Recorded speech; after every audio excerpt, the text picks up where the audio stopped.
Hello and welcome to QuestLore, a family Lorcana podcast where each and every week we talk to you about all things Lorcana. Thankfully, Gaston is alive, and I'm Matt. I'm Malcolm. I'm Muffet. And I'm Jen. For now. For now, that's not the lie. Like for now, like that's your name for now. By the end of the episode, Who knows? who knows what it could be. All right, let's dive right into it.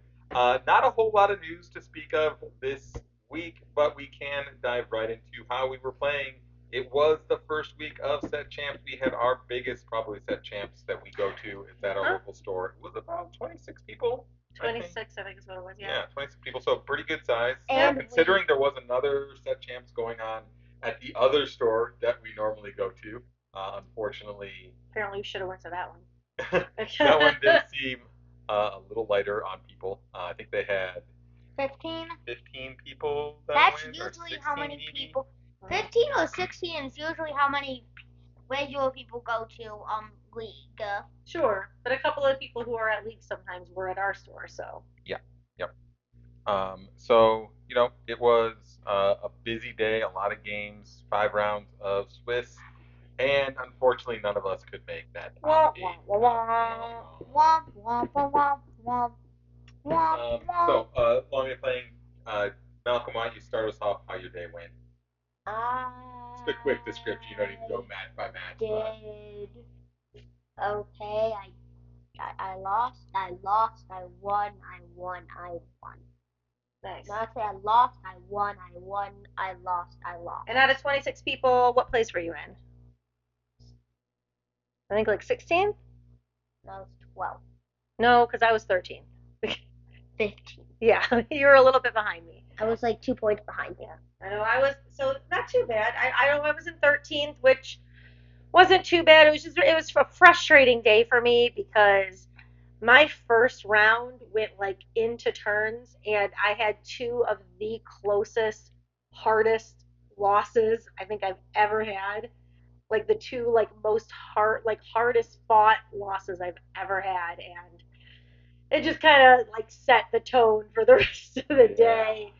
I'll just talk about that first one because it was so crazy how it played out. Like my first match, um, I was playing against the Ruby Sapphire, and um I was able to get all my hands. I was able to get my whole new worlds, but he was able to just kind of like keep me from like just under like be able to take care of my stuff, so I couldn't quite get up to the 20 lore.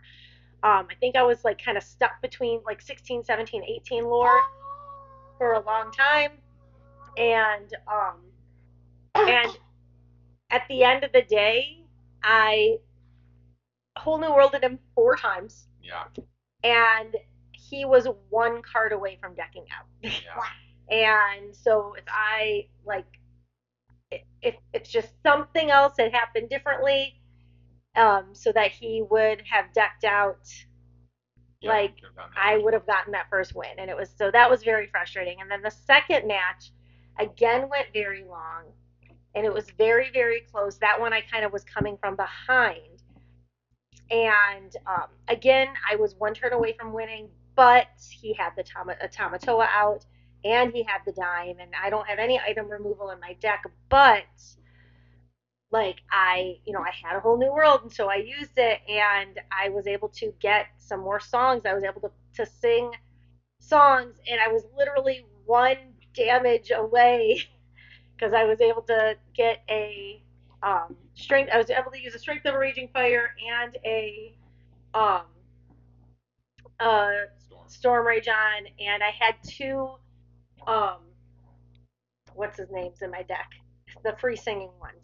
Prince. I had two Prince Naveen's in my hand, so I was able to sing both those songs just by playing, because like I had the ink. I had 8 ink, so I could play those two and have those two sing the songs for free. And Did you have it was 6 just characters out? no. I didn't. I only had 3 characters out, or 4 characters out when I put the second Naveen out. Yeah. So that means, or no, 5. So that meant I could only do 7 total damage and not 8. So it was. I was. All of us watching couldn't do math either. We all thought you had it destroyed. We were all like, oh my god, that's great. And then like, oh wait, She's one away. one away. It's time. And like if I had a one drop, because like all I had left in my hand was an aerial. If I had a one drop, I could have inked the aerial and played the one drop and then played the Naveen. But I didn't have a one drop to get the one more player out there, and it was so close. Yeah. And I saw the end of that. That was pretty close. It was something. Yeah. so that kind of set the tone, and then I had to buy the next round, which was nice, but then lost the next 2-0-2 as well. So then, after 3 rounds, I'm like, well, I haven't really won a single game, even though I have 7 points because I got to buy. But then my last 2 rounds, I ended up going 1-1 and 2-0. So it ended up being a fine day at the end of the day, but not enough to make it into the top 8. Okay, How about you, Emmett? what would for me? Last place. You were not in last place. There was someone below you. And there are a lot of people who dropped. Yes. So not the best day for you either. Nope. Hey, at least I had a better day than him, Mom. No, because he got 10th place. Yeah, he got 10th place. So he got like the most packs. The only problem was, right, it's like you get to that last round, right, and this is the second time this has kind of happened to me. Mm-hmm. So when you get to the last round, it becomes, especially where I was, where if either one of us went 2-0, we're making a top 8 a lot. And we're probably in the top 4, so we actually have a higher seed because the people above us are all drawing in. In fact, there were some people that were drawing after the second game that lost out because they just drew the rest of the way, figuring they would be able to get in. They weren't going to have enough points. Yep. Or actually, we probably helped one of them get in because we didn't. You were 1-1. We went 1-1. If either one of us would have went 2-0, we would have left over them and knocked one of them out. Mm-hmm. Now they're just drawing, so in my mind, they're kind of manipulating points. Mm-hmm. We're allowed to do any manipulating points too. I offered the guy like, hey, tell you what, if I lose game 1, I fully intend to concede. Then I won game 1. Mm-hmm. He did not want to concede. Okay, that's fine. We play the second game. It goes 1-1. He wins that one, and it's like, look, neither one of us does anything by going 1-1. We both lose. He wasn't sure about it, even though I could point out, look, I math. Like he didn't trust the math. He looked at his standings like, all right, like we can perform, we can do whatever you want. It's better for one of us. I'd rather one of us win than either one of us do anything here. Because we played all 5 rounds. They skipped 3 rounds. Yep. And he was just like, no, I don't want to get kicked banned from the store. He's never been to the store. He's never been to this store before in his life. I'm there every week. It's like, okay, man, whatever. Packed everything up, left. And I realize, I'm not owed anything because I didn't win, right? Sure. But there are also people that skipped 3 games and didn't win either. Yep. So it's really frustrating when that happens. When like people are just like, no, I'm gonna accept loss instead of like trying to do my best. When especially with this whole 2-game format. Yes. Basically, it like incentivizes doing this. It like does this. Like this has to. I really hope this changes next time. I do not like this. This was the second time this exact situation has happened to me. Yes. And it's like just frustrating because I feel like if I played a 3rd game, I could have got there. I also might have made the slight mistake of I don't know if it was a mistake, but so I took Blue Steel in. I barely played with that at all this set. Even though you told everyone on this podcast last week, don't take something into set championship that you're not super comfortable with. And then what does he do? He takes something into set championship he's not super comfortable with. Because apparently he likes not taking his own advice. So apparently, here's a life lesson for all you on the podcast. Don't trust him. He always don't does. Trust me. Wow. He always thought he said he's releasing the set. It's actually not releasing. Yeah. It's releasing on set 7. Welcome to QuestLore, where I just lied. So anyway, sorry. Can you finish your sentence? Now, to be fair, it's not like I have 0 experience with that deck. I have played that deck, just not with set 5 cards in it. And I believe the only set 5 cards I have in there are like Tipo and a Pete. But you've never played it against other set 5 decks, and I think that's the important part. Tipo? Oh my god, stop. That's weird and creepy. Tipo. And I did find again. Well, it was going into. I was looking at what decks did I expect to see, and I took everyone that I know that normally comes. I figured the other people that were going to show up that don't rarely show up usually play steel something, either steel song or green steel, and I knew there was going to be at least 3 aggro decks there. One? And who were the other two? One. We'll talk about it. Yeah. Don't worry about it. Anyways, I figured there would be at least 3 aggro decks there, so I'm like, well, that's like the green steel. I have a hard matchup with red blue. Just because if they get their discard going, I just can't do much. I'm just hoping for a good top deck. And then with aggro, like they can get so far ahead of me so quickly. So I didn't want to take red blue. I'm like, all right, I'm going to take something more in the middle. I'll take blue steel. That way I can deal with Diablo stuff. I can deal with aggro people. I can deal with all the mid-range stuff. So I figured that was a good choice. And then like 4 extra red blue players showed up, leaving 5 of those there when I was expecting just one. Yes. And the one I was expecting wasn't even playing it. No, he was playing it. Yeah. He was just playing more control than usual. Yeah. And then one of the aggro people ended up deciding to train to be a judge. Yeah, so she didn't play. So it's like, okay, well, made the wrong call. I mean, the thing is, when I played against the decks that I was planning against, like I played well, and I was able to 2-0 a couple of people. So it's like I 2-0'd an aggro person, I 2-0'd a green yellow person. Yep. So it's like I did what I was supposed to with that deck. Did he 2-0 you? No. That was the other guy. He'd never be able to do it. You know, I made an iffy call because then I matched up against the red blue person that wiped the floor with Jen, and he wiped the floor even more with me because that it's good against almost every other deck. He didn't wipe the floor with me. I almost beat him twice. That's true. You almost beat him. He wiped the floor with me for sure because against red blue this deck is like almost an auto loss. Yes. Especially when I think both games I missed playing something on turn 2, which is just like, okay, I'm already dead. Cool. Yeah. So you know, it happens. It's fine. I've got a couple more chances I'll be taking. We'll see if any chances open up for these guys as well. They've got busy rehearsal schedules, so many rehearsals. Iffy on whether costume making and costume fittings and. Wait, when's costume fitting going? In 2 weeks. Yes. So tune into QuestLore for more rehearsal updates for Willy Wonka and the Chocolate Factory.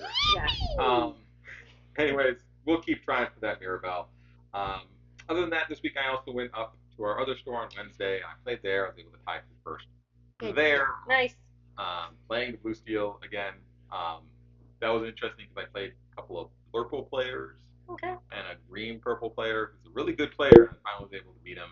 Oh, nice. So I was happy to be able to do that. I love saying the word blurple. It just sounds really fun. And then one kind of a really heavy aggro based steel song deck as well. Like she was playing Smees and Lawrence's and Daisies.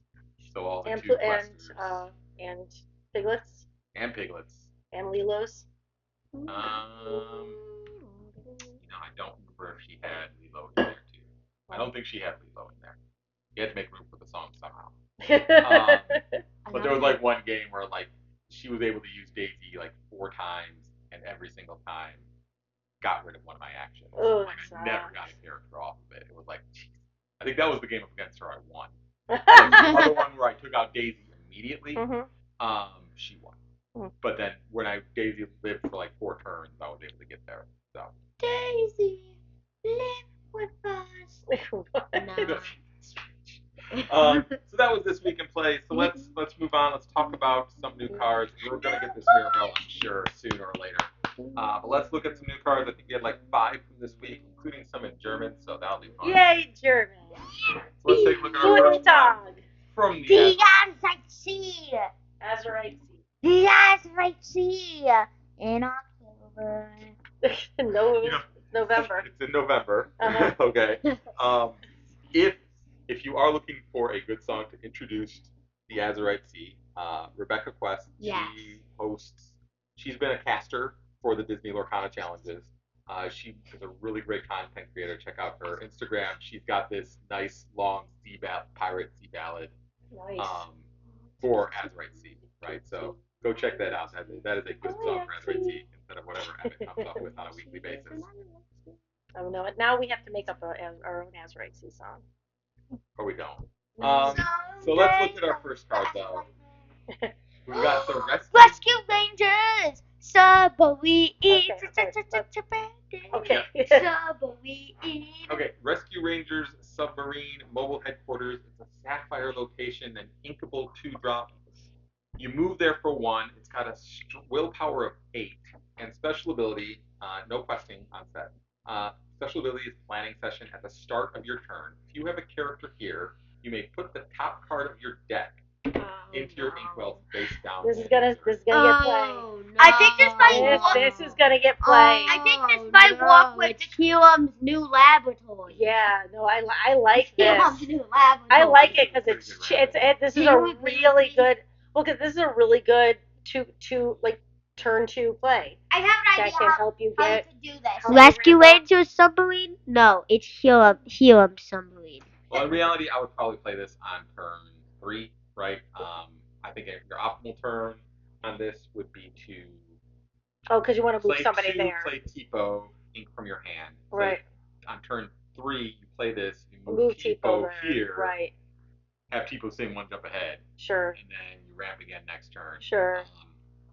Yeah, that makes sense. The issue with it is it's a little tiny bit slow because if you do play this on turn 2, you're not moving someone until turn 3. Yeah, so turn 3 makes sense. On turn 4, you get to use that ink on turn 5. So you want to be able to play it and move someone there. Yeah, turn 3, but so a good turn 3 move, and I think this is going to see play for sure. I think this is a good idea. So turn 1, play cottage.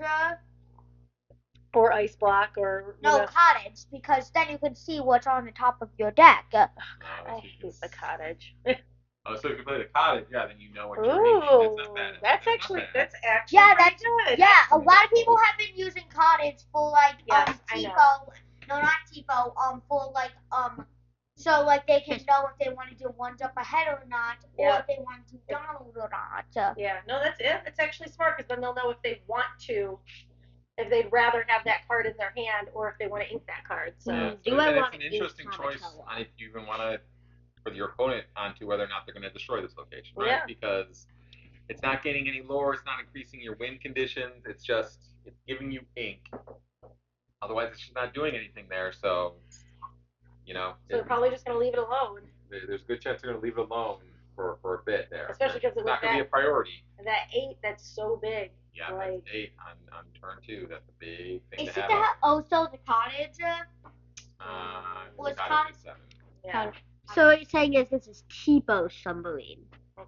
I mean, yeah. Wait, I have to talk a thing. Tipo and Hiram Submarine. It's probably a good bet that Tipo is going to be the biggest occupier of this submarine. 100%. Not the Rescue Rangers. Not a Rescue Ranger. No. Probably at all. It's going to be Tipo and it's going to be Flabbershum are going to be living in this submarine. Yeah. Right? I will set up shop there now. No, I have an idea. So about what could happen. So the Rescue Rangers finally find Zipper. Mm-hmm. They return back to the submarine, and when they do, all they see is Tipo and Hiram making ink. Making ink. They're just sitting there making ink. They're squeezing octopuses, squids. They're squeezing squids to get ink. Well, they're under the sea. Where else can we get ink from? Yeah. Wow. Okay. That's really Next card. Next card. Okay. So. Jasmine. It's Jasmine, Royal Seafarer. She's a rare emerald card. 3 cost inkable, 2 strength, 3 willpower. Quests for 1. Special ability by order of the princess. When you play this card, choose 1. Exert chosen damaged character or chosen opposing character gains reckless during their next turn. This is actually a pretty good card for an emerald because I know in the last set, half of emerald cards will focus on damage. So. Yeah, I like this too because if you're playing a green steel and then you can you have something you're playing against somebody big or you're playing with somebody with ward. You're playing against the muses, or you're playing against the, anybody with ward that's annoying. You can use this to, you can. Well, you can. You can use a little bit of damage. Oh, you can't because you have to choose them, so you can't use somebody with ward. Yeah, not the ward card. That's frustrating. But you can do this on when you put out Tamatoa or you put out somebody that's big. Yeah, you can use it on one of the big guys. You can use it on a Diablo or an evasive character so that they're not questing. Right. So it's very similar to Lyle, Tiberius Rourke, right? Yep. That gets used right now. That he comes down at 3. He's uninkable though. He's a 2/4, so he's a little bit better, but Well, he's it exerts him, but it doesn't keep him exerted to the next turn. So it's more you're just exerting somebody so that you can finish him off. Yes.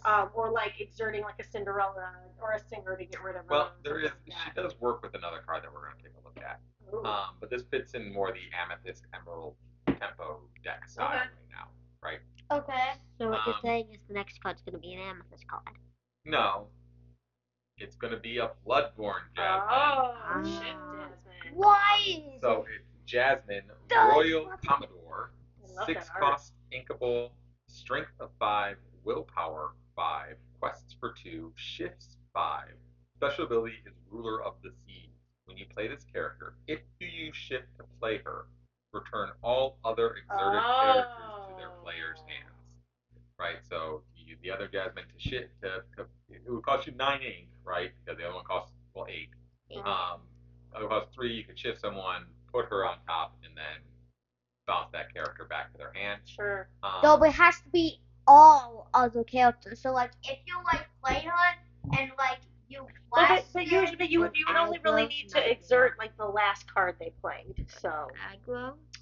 So yeah, so for Ms. Aggro, they could shoot all that stuff back to their hand if they quested the last turn.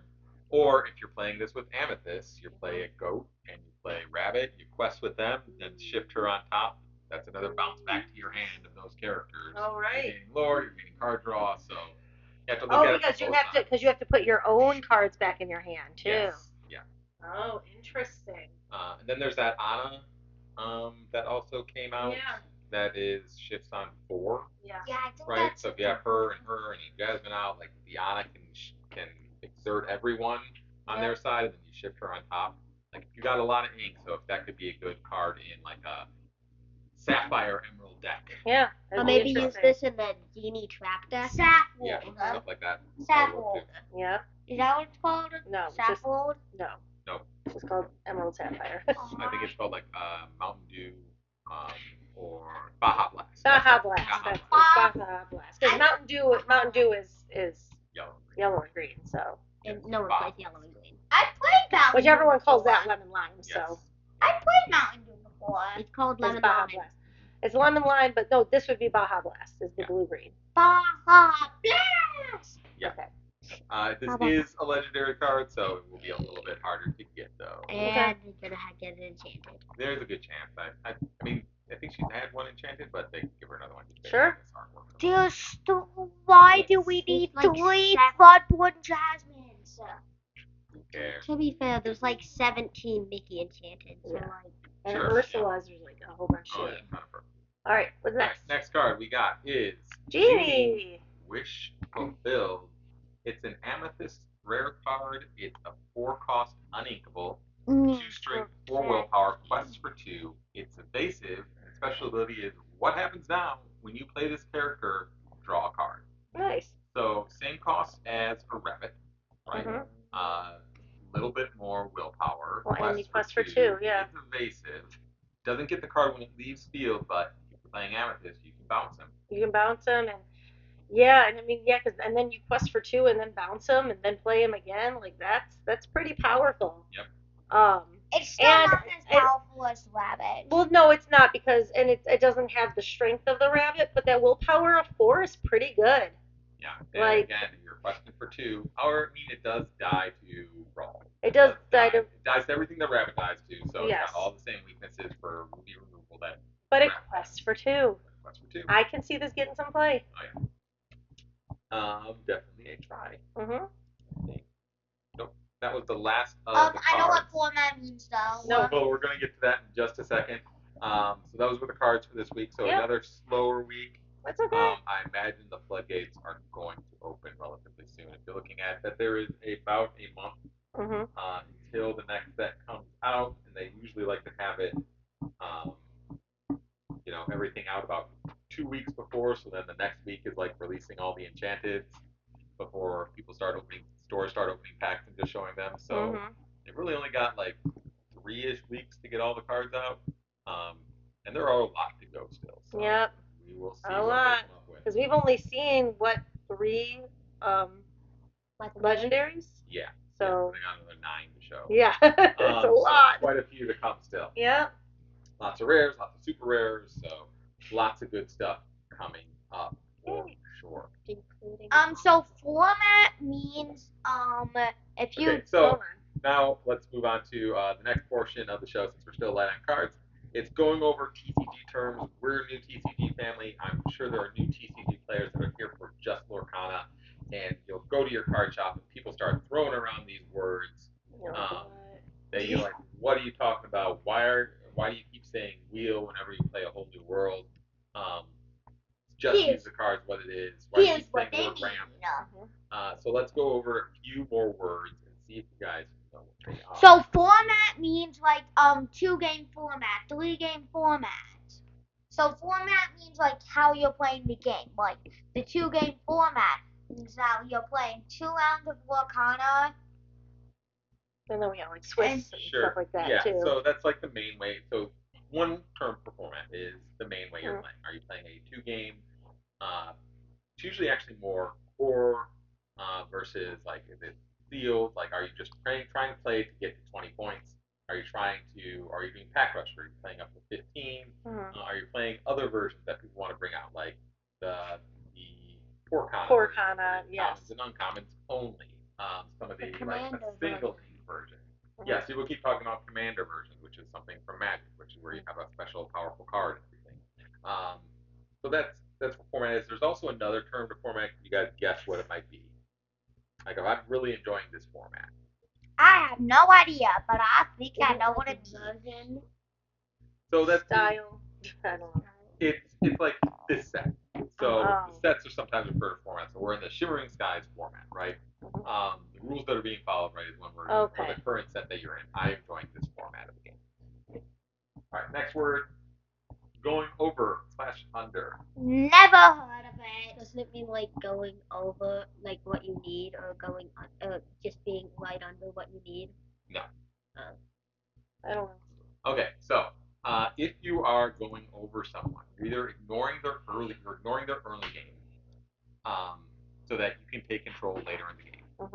If you're going under someone, that means you are having only early game and ignoring all their setup stuff. Okay, so being careful when you're making your deck that you're not going over or going under. Well, some decks are built to go under really fast. Like Malcolm's deck, he does not give one single care about what I'm trying to set up with my fancy ramping stuff, right? Yes. He's just going under me and going as fast as possible. Big crab?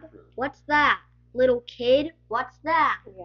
Wow, mouse that's an inventor. What's that? Yeah, because his only concern is if he's playing red, or if he's playing against red, that he needs to win before they can play Be Prepared. Be prepared. Punch them, my going? So going over would be, I don't care if you've got 10 ink. I'm about to just win the game in 4 turns. Yeah, I'm about to just take over the entire setup and not let you play anymore. Which, by the way, I think you did twice. I did twice. On last weekend, 1 in 4 turns. Yeah. Against like 2 of the adults that are regulars. So they knew what was coming. They knew. They knew. Like, yep. Like, I'm not even mad because I know this. I know. But anyway, okay. So that's going over or going under. Mana. Oh, this is ink. Yes, it's ink. Mm-hmm. Sometimes it's It's really annoying when people call it mana, though. Like, I know what it is. Oh my gosh, look, it's my mana. Yeah, they've been playing a similar game for 20 years. I know. Right? So it's their mana. It does sound, it's like, all right, hey, focus back on Disney, get out of your fantasy bull crap, right? Like Disney, this is serious. We drew these characters with ink. With ink. We didn't magically summon them. With mana. Okay. 5 years ago. No. That's enough for that. Yeah. All right, let's look. Sideboard. A lot of people will say, hey, I wish we had a sideboard. Someone like. And then, fortunately, they're not referring to like a plate of cheese and crackers. Unfortunately. Yeah, unfortunately, they're not. I thought you said fortunate. No, like, unfortunately. Unfortunately. Once you find out what sideboard is, I'll say I don't think this game needs one.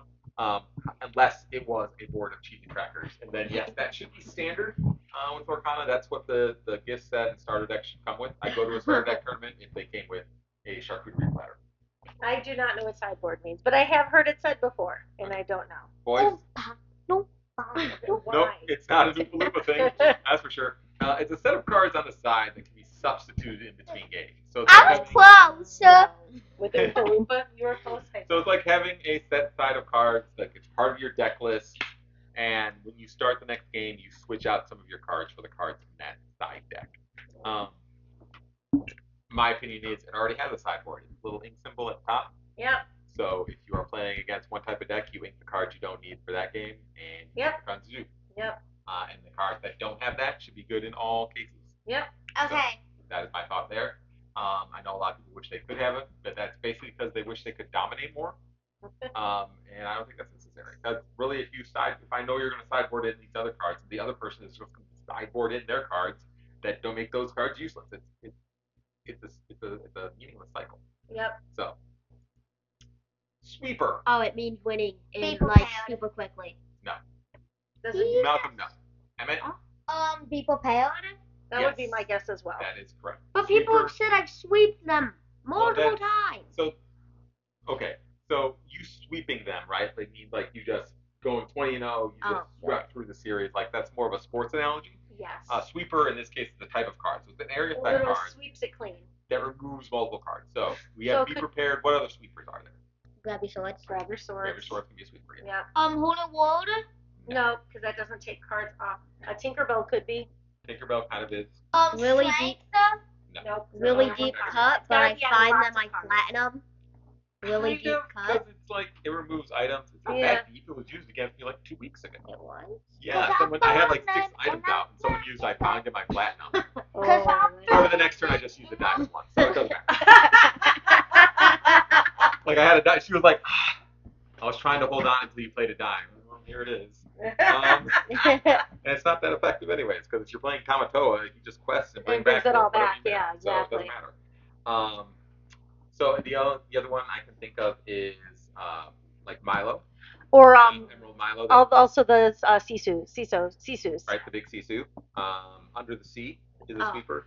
I hate Under the sea. no. Okay, stop with the Oompa Loompas. Okay. I believe that was our last one. So sweepers, very dangerous cards. Yes. If your opponent's playing them, you always gotta watch out for them. Yeah, that's our last Except when turn for this time. So it's time for trivia. we're Well, getting there, man. dude. You're just jumping through, dude. wow. So that was our set of turns this week. I imagine we're gonna get a ton of cards next week. So it's probably I gonna hope be so. heavy on cards. Hopefully we'll have some happy results from tournaments from this weekend. And I think we're playing the Porcon version at On our Sunday, regular yeah. time on I Sunday. think we're supposed to be playing I'm Porcon gonna, on I'm Sunday. gonna ask about it on the old Discord there, and see what's up with that. Okay, So I so know you're playing a tournament early Sunday morning. yeah, like 10 a.m. So we'll see how that goes. Yeah. I'm hoping that I'll be able to go through that, zoom through, and it goes quickly, and then we go. Because that was over- the one that only had 16 players, right? Yeah, it's only 16 players. So hopefully. We'll see. Okay, so let's hop on over to trivia time. It's trivia time. Oh, before I get to trivia, Oh, sorry. I do like to talk about any new Disney stuff that any of us experienced. So oh, sure. one thing I started dabbling in was there's a Disney Pixel RPG that came out on phones. Okay. It's a gotcha game. It's really all it is. It reminds me a ton of the Kingdom Hearts gotcha game. Almost exactly Yeah. the same. I'm wondering if like all gotcha games are like that. But I mean, in this case, even the story is like that, where you're visiting different Disney worlds and you have to save these little bugs that have invaded the world. It's so much like Kingdom Hearts that I'm like, I don't think they can sue themselves. But if they could, they should. But it's a gotcha game. It's got the regular gotcha trappings. The only thing I'll say for it so far is that it doesn't have a whole ton of content and levels, so don't feel the need to Get it right now. spend a bunch of money, Oh, okay. because it seems like you've got time to just earn all your power-ups the old-fashioned way. Got you. Do it that way, and so don't feel like you need to be in a hurry to get all of this content. It's only got the 3 worlds. I think I've beaten the 3 worlds, and I've beaten the hard mode on 2.5 of those worlds. So it's not something you have to pour a bunch of money in. You can just get to it the old-fashioned way. So if you want to check it out because you love all things Disney, go ahead. I'm sure I will bounce off of it too. So let's head into trivia time. It's trivia time again. Okay, in the 2002 film Lilo and Stitch, Oh, okay, I got this. what does Lilo feed Pudge the fish every Thursday? Food. I mean, I Crackers. can't say you're wrong, but I can't say. Can you be more specific? Crackers. It's not crackers. Pineapple. It's not pineapple. Coconut. So just the movie lasts till Thursday, because then he feeds Stitch to a random fish. I don't know that question. Is it I bread? Is it bread? That's some of it. oh, is it a sandwich? Turkey sandwich, peanut butter jelly sandwich. It is a peanut butter sandwich. Nice peanut butter sandwich. I got there. Sure, you got there. Stitch, go in my fish's mouth. Calm down. now. Welcome to the This is what happens when you have a day off of school, apparently, because of conferences. In the 2020 film Soul, where do Joe and 22 first meet Moon Wind Star Dancer? In like the thinking realm. The thinking realm. It's not here. In the cardboard box. No. The Dark Soul place. Yeah, like on the pirate ship thing. Okay, it's the astral plane. Astroplane, yeah. Like we all like could knew visually what it was. I just couldn't remember what it was called. I thought It was in the like, cardboard yeah. box. We got the pirate place, the cardboard box, and the thinking realm.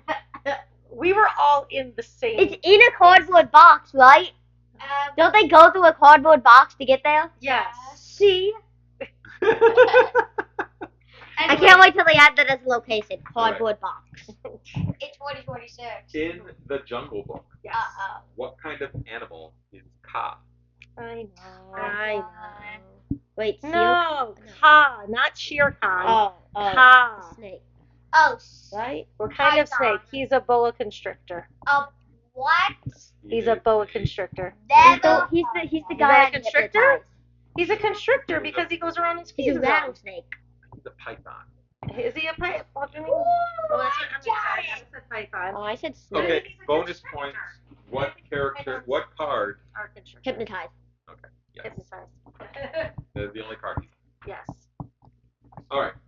Up next, true or false? False. Wait, is hypnotized Ka? No, I thought hypnotized was the snake from Robin Hood. No, Me hypnotize too. is Ka. Yeah, it is. Is it? Yeah. Seal car. No, Seal Hits doesn't hypnotize. So his is an actual character card.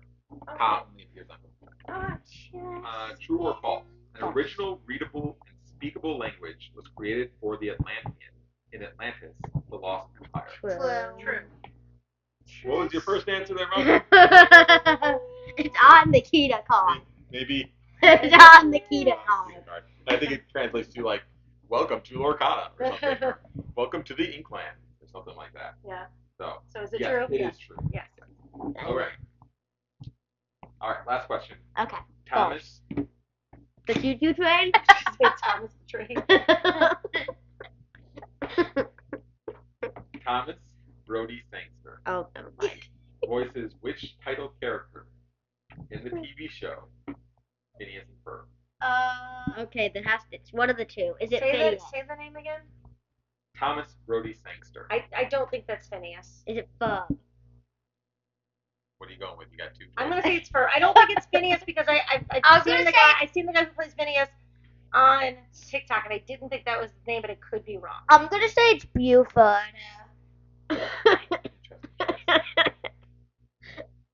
The answer. You okay, man? All right, Malcolm, do you say Phineas or Ferb? I think it's Ferb. Ferb. It is Ferb. All right. That is correct. I thought it was Good job, guys. I know who Buford. it's not. I know that it's not Dr. Doofenshmirtz. Yeah. It also said title character, so Yeah. anything that was not sure. Phineas or Ferb was Well, so like I automatically said, I've seen the TikTok account of the guy who plays Phineas, and I didn't think that was his name, so that's why Sure. I said Ferb. Sure. I think it's Dipper time. Which, man, I cannot wait. Can you guys not wait? They're like, you know that they're almost done with the next season, right? Yeah, I've only watched the other 4 seasons at least 4 times. Yeah. Yeah. So Yeah, we can't get them to watch anything Exciting. new. It's only Phineas and Ferb. Well, no, that's not true because Emmett has been watching Clue Oh, yeah. every day Non-stop. for the past week. Yeah, Clue, so Disney. What? And also, if you ever in a situation that someone gives you 6 weapons, the lead pipe is the best weapon. Yesterday you said it was the worst. Okay. Okay. All right. Well, thank you for listening to QuestLore. We Your need to get home going for all things Lorcana Yes. and weapon choice. And weapon choice. We need to get going because we need to tune into the Tigers game because the Detroit Tigers are going to win this whole thing through friendship. That was Something. a strange sound I have never heard come from a human being. Okay. Tigers. All right. Enough sounds. Nope. Mute his When I microphone. say I'm very close to just doing. There we go. Okay. So, anyways, thank you so much for listening to QuestLore. Please find us on all your podcasts. I don't know how you found us without that. To be honest, you can find us on all major podcast platforms. You can also find a video version of the show on YouTube, where you can see images of the cards we discuss, as well as the images of this lovely playboy. So feel free to send questions to questlorequestions@gmail.com. And please follow, subscribe, like, rate, review, whatever you want to do to us. Whenever. Jesus. I muted everyone's microphone at this point, except mine. So, anyways, thank you again so much for listening. We hope you've enjoyed. I know I have. And we will see you next time on QuestLore.